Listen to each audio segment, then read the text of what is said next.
introduction of palliatives by federal government to cushion the sufferings of millions of Nigerians at a time its citizens are finding life difficult and Herculean follows removal of fuel subsidy may have come as cheered news.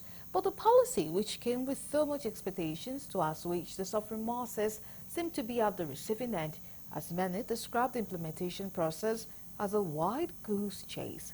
Correspondent Gabriel Odia will find in this report assess the impact of palliative on the Nigerian masses so far. With over 200 million Nigerians currently faced with the most challenging period of their life as a result of the harsh economic realities, with food prices and other cost of commodities keep going higher, with little or no money to afford them, many are thought that the introduction of palliative will suffice, yet many households and individuals have been unable to access palliative even though the government meant well, as some Nigerians bear their minds. The palliative is a good idea, but it has not actually gotten to the right people who are meant to benefit it, directly or indirectly, because it has been shared across political lines. If you go, you see a ward chairman having 10-20 slots, of which it is meant for the downtrodden. A lot of people are still not very comfortable, and a lot of people are still going through hardship.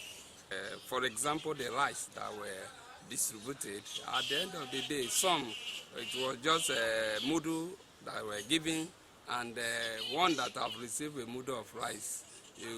I don't think it can make any significance in the life of such person. There are some that like transport business, that one, yes, it can touch many people, but most of it, people are still suffering. It doesn't have much impact. The palliative is only for the rich people. It has not reached the common man on the street, because when they said they promised us the palliative, it's so sad that they want to remove subsidy, and the means to alleviate this subsidy is nowhere to be found.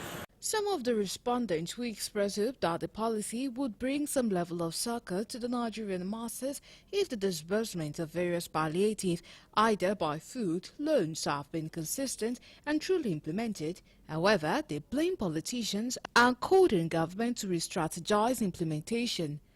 On the issue of palliative from the federal government is that the government should be realistic in our policies.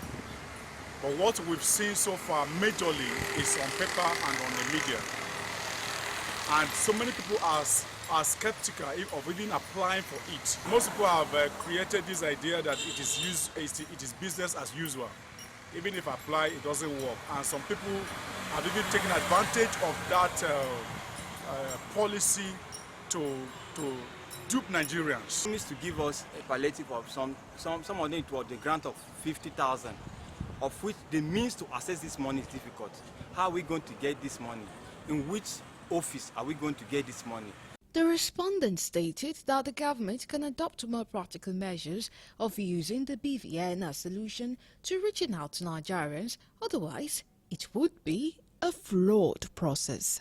To address this economic hardship people are going through is, if the issue of fuel is not addressed, any other means that the government at the federal level tries to do will amount to nothing. Previous administration, money were given to women in the market, and at the end of the day, it doesn't bring out any positive result. If the issue of fuel is not addressed, any other thing will not give us a good result. If they really want Nigerians to go, if they have their BVN number, they should go straight. Give it directly, not minding the party or this, because we are all Nigerians. If you say you go by party, this other person is a party A, this other person is party B, it will not go around. So I advise they should use BVN. Since they can block people who are on registered SIM card, they can as well use that medium.